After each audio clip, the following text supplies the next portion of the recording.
नमस्कार। आज अखिल भारतीय साहित्य परिषद गुरुग्राम के द्वारा जो संगोष्ठी का आयोजन किया गया है, मेरी दृष्टि से यह एक प्रकार की पत्रकारिता संसद है जिसमें मुझे छोड़कर सभी लोग पत्रकार हैं और पत्रकारिता से बड़े लंबे समय से जुड़े हुए हैं। मुझे अरुण भगत जी दिख रहे हैं। हम सबके मार्गदर्शक प्रोफेसर अग्निहोत्री जी जो कुलपति हैं, कुमुद जी जिनका व्याख्यान हम सभी लोगों ने भी सुना, योगेन जी, मोनिका जी, खंडेलवाल जी, सभी को मैं अपनी ओर से और भारत के हृदय स्थल मध्य प्रदेश की ओर से आपका स्वागत करता हूँ, अभिनंदन करता हूँ। और आपने मुझे जो यह सहयोग दिया है इसके लिए मैं आपका आभार व्यक्त करता हूँ।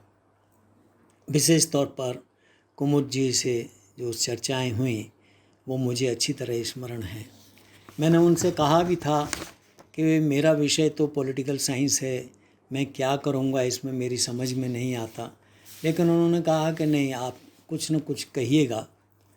तो मैं ये सोचता हूँ कि मैं अपनी बात को बहुत संक्षेप में 3 धरातल पर करूँगा।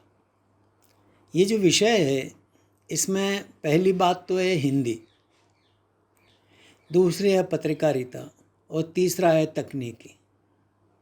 और इन तीनों को मिला दें तो समग्र रूप से आपका चिंतन और आपका विषय आ गया है।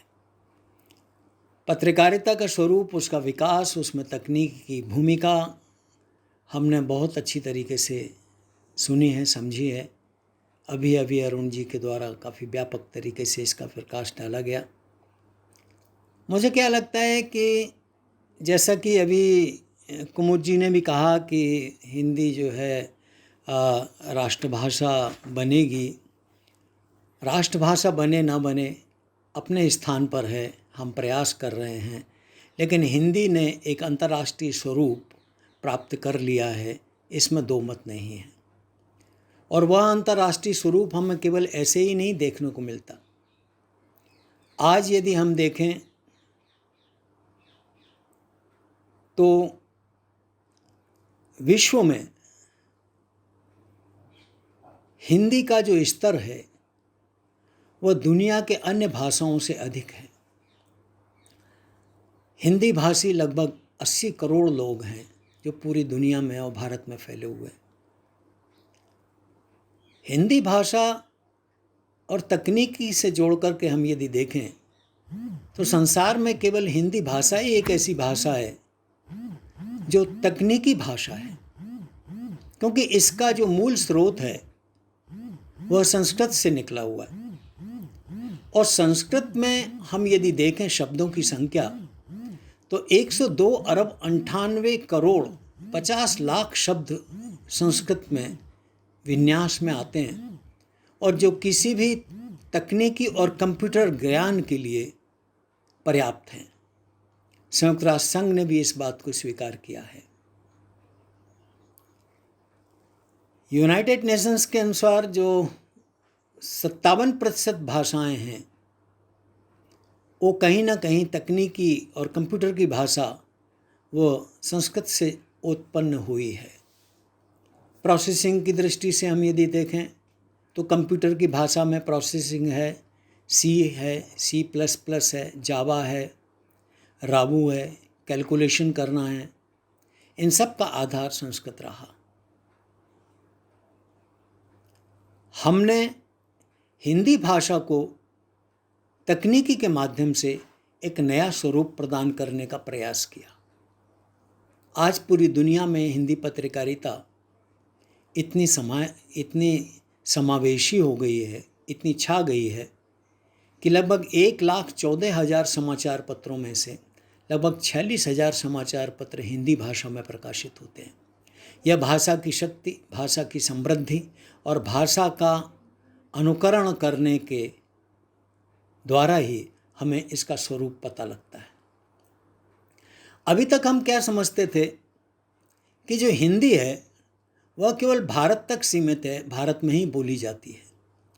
लेकिन विदेश में हम यदि देखें तो हिंदी पत्रकारिता के क्षेत्र में लगभग 25 से अधिक पत्र पत्रिकाएं जो मेरी जानकारी में हैं प्रकाशित होते हैं।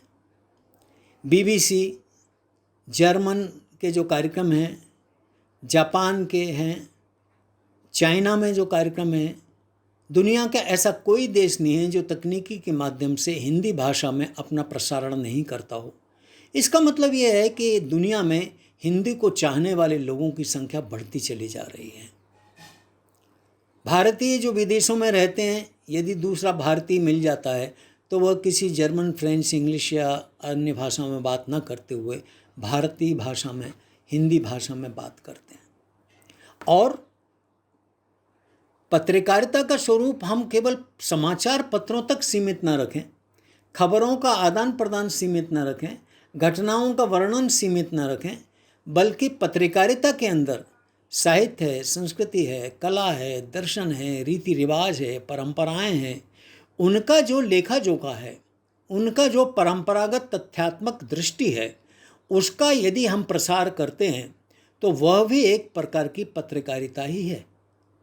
दूसरी दृष्टि से भारत के प्राचीन वाङ्मय जो पत्रकारिता के बहुत बड़े स्तंभ रहे हैं, जो हमें भारतीयता का दर्शन कराते हैं, वह दुनिया की अन्य सभी भाषाओं में अनुदित हो गया है और उन्होंने वर्तमान संदर्भों में जो मीडिया है उसके माध्यम से उसको प्रसारित भी किया है।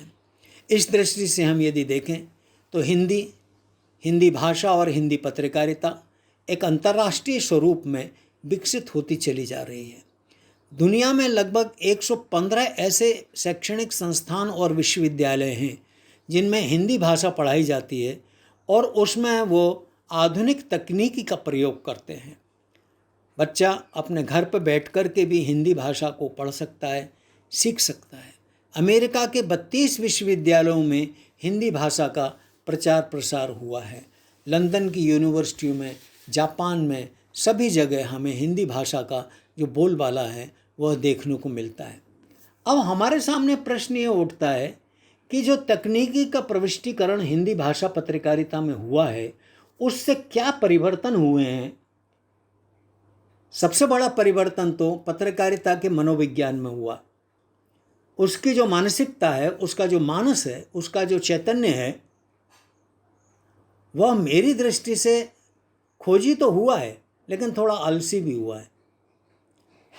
जैसा अभी भगत जी बता रहे थे कि कितनी मेहनत करके हम उठे हैं और गली गली, गांव में एक एक व्यक्ति जाकर के उसकी तहकीकात करता था और लाता था, और एक ही घटना को जब 10 पत्रकार जाते थे, 10 दृष्टि से देखते थे, एंगल से देखते थे और उसका विश्लेषण करते थे।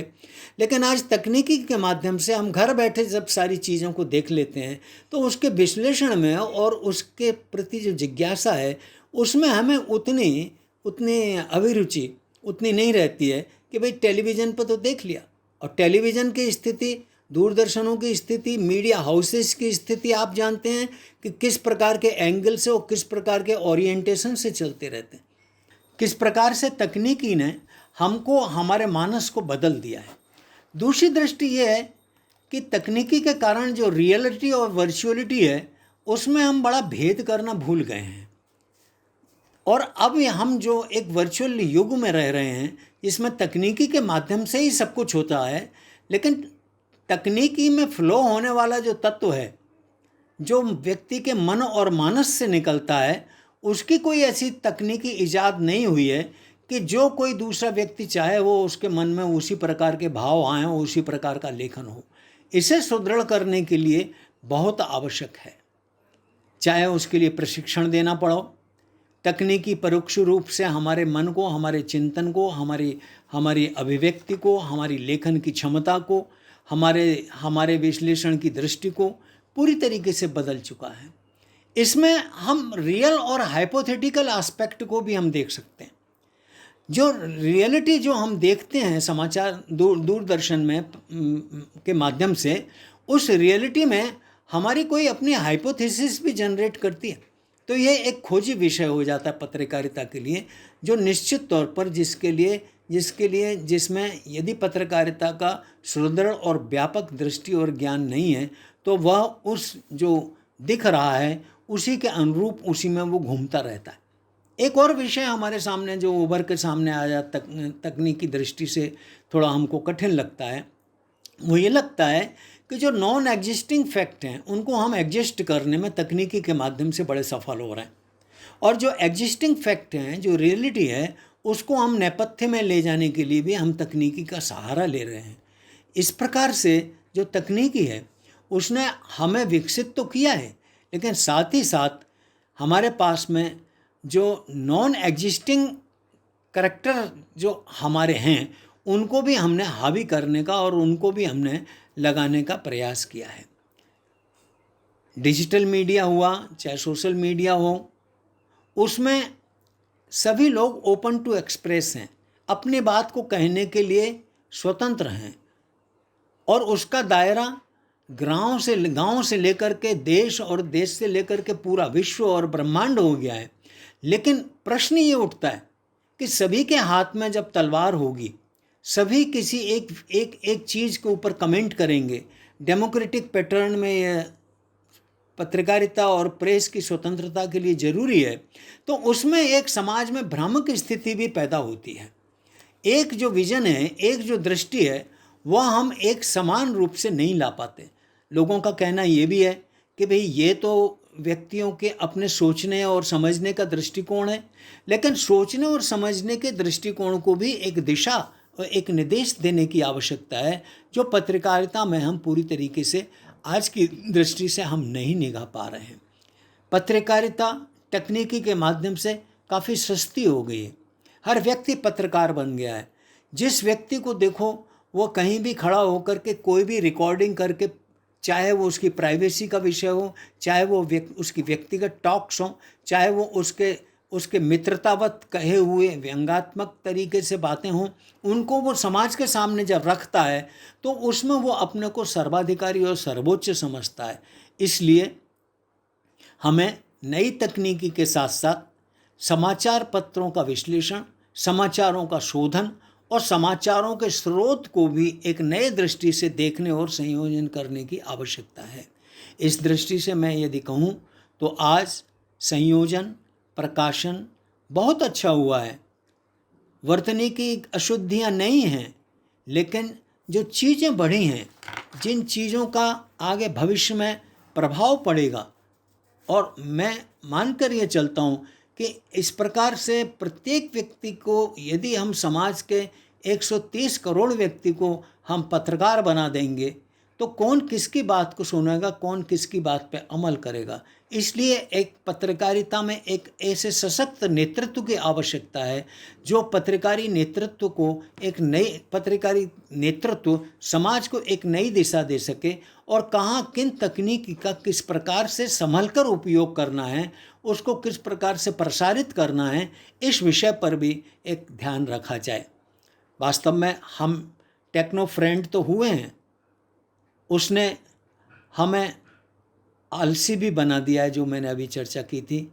हर व्यक्ति पत्रकार है, लेकिन पत्रकारिता के जो मौलिक तत्व हैं, मौलिक सिद्धांत हैं, जिनसे हम पूरी तरीके से भटक गए हैं, और इस टेक्नो फ्रेंडली पत्रकारिता में जो येलो पत्रकारिता है, जो पील पत्रकारिता है, पीत पत्रकारिता है, वह काफ़ी हावी हो गई है। व्यक्ति सत्य नहीं दिखाना चाहता है, व्यक्ति दिखाने के बाद उसको व्यक्ति का ब्लैकमेल करना चाहता है। यह पत्रकारिता के गुण धर्मों के अंतर्गत नहीं आता। समाज की संस्कृति, नैतिकता, सभ्यता, दर्शन, रीति रिवाज, परंपराएं, हमारे कर्म, इन सब के प्रति आज के वर्तमान पत्रकारिता जगत में इनको कोई स्थान नहीं है। नए नए तकनीकी आविष्कारों के द्वारा नई नई जो करंट हिस्ट्री है उसको रिपीट करते रहना, इसको एक दिशा देने का काम यदि कोई कर सकता है तो निश्चित तौर पर ये पत्रकारिता में जिन लोगों ने नेतृत्व अपने हाथ में लिया है वह कर सकते हैं। मैं क्षमा चाहूँगा, मेरे को जो समय निर्धारित हुआ उसमें कुछ व्यवधान भी आया और हो सकता है मैंने कुछ अधिक समय ले लिया हो। मैंने शुरू में ही आरंभ में ही कहा था मैं पत्रकार नहीं हूँ, मैं एक समाज में रहने वाला छोटा सा व्यक्ति हूँ। मैं अपनी तरीके से सोचता हूँ, हो सकता है गलत सोचता हूँ, लेकिन मेरा जो सोच है वो आपके सामने मैंने रखा। इसमें जो अच्छा हो, उपयोगी हो, वह आपके लिए समर्पित है, आपके प्रति है, और जो ठीक नहीं है वो मुझे आप वापस कर दें। तमाम प्रकार के मीडिया माध्यम हैं, व्हाट्सएप के द्वारा, टेलीफोन के द्वारा, अन्य किसी माध्यम से मुझे अवगत कराएं कि भाई ये बात आपको नहीं कहनी थी, ये बात अच्छी नहीं है। बहुत बहुत धन्यवाद। एक बार पुनः आप सबका आभार, आप सबको धन्यवाद। हमारे बीच हमारे प्रबुद्ध श्रोता गण भी मौजूद हैं। यदि आपके मन में पत्रकारिता को लेकर या हिंदी भाषा को लेकर किसी प्रकार का कोई सवाल हो तो आप आदरणीय मंच से के सामने अपना सवाल रख सकते हैं। जी, सबसे पहले सभी को नमस्कार, प्रणाम। और मेरा प्रश्न रामदेव भागवत सर से था कि सर के वक्तव्य में ये बात आई थी, उन्होंने ये कहा था कि अभी जो जिस तरीके से नागरिक पत्रकारिता चल रहा है, सभी कोई सोशल मीडिया के इस दौर में सभी लोग पत्रकार एक तरीके से हो गए हैं, तो ऐसे में पत्रकारिता में जो है एक सशक्त नेतृत्व की आवश्यकता पे उन्होंने बात की थी। तो मेरा प्रश्न ये था कि ये जो है पत्रकारिता में जो सशक्त नेतृत्व की उन्होंने बात की, वो किस तरीके से स्थापित हो पाएगा या किस तरीके से आज के समय में हमें उसको देखा जाना चाहिए? जी देखिए, मेरा जो विषय है वो मैं आपको बताऊं, जो मैं कहना चाहता था कि पत्रकारिता में जो बड़े बड़े मीडिया हाउस ने मोनोपोली बना रखी है, हिंदुस्तान का एक भी मीडिया हाउस इतना सशक्त नहीं है जितना बाहर के विदेश के मीडिया हाउस सशक्त हैं, और वो यहाँ पर अपना एजेंडा लेकर के चलाते हैं। तो जो हम आज तक में देखते हैं, एनडीटीवी में देखते हैं या अन्य समाचार, अन्य न्यूज़ों में देखते हैं, वह उनके एजेंडे के तहत नेतृत्व द्वारा निर्देशित घटनाओं का विश्लेषण करने की दृष्टि से देखते हैं। हमारा अपना स्वयं का जो मीडिया संस्थान है, उस मीडिया संस्थान को हमें सुदृढ़ करना पड़ेगा। सरकारी स्तर पर और गैर सरकारी स्तर पर अथवा व्यक्तिगत स्तर पर हमें कुछ राष्ट्र से जुड़ी हुई, हमारी परंपराओं से जुड़ी हुई बातों को एक नए प्रकार से दृष्टिकोण रखते हुए रखना पड़ेगा। और तकनीकी जिस तरीके से हमको क्षति पहुंचा रही है, हमारे विचारों को, हमारी भावनाओं को, हमारी अभिव्यक्ति को, और उसके साथ साथ अभी जैसे अग्निहोत्री जी ने बहुत स्पष्ट कहा कि हमारी जो लिपि है वो तो मृत प्राय हो गई है। कोई अब तो यहाँ तक स्थिति आ गई है, आदमी को इंग्लिश लिखने की भी ज़रूरत नहीं है, वो बोल दे, टाइप हो जाएगा और दुनिया की किस भाषा में आपको उसका अनुवाद चाहिए वो मिल जाएगा। हम ऐसे ऐसे युग में प्रवेश कर गए हैं जहाँ हमारी इंद्रियों की जो क्षमताएं हैं वह धीरे धीरे सिकुड़ती चली जा रही हैं, और हम एक दूसरे प्रकार के वातावरण को अपने ऊपर आच्छादित होता हुआ देख रहे हैं। जी, इस प्रकार से हमें एक समन्वय और संतुलन बनाए रखने की आवश्यकता है। अब हम में से ही कोई ऊपर उभरेगा।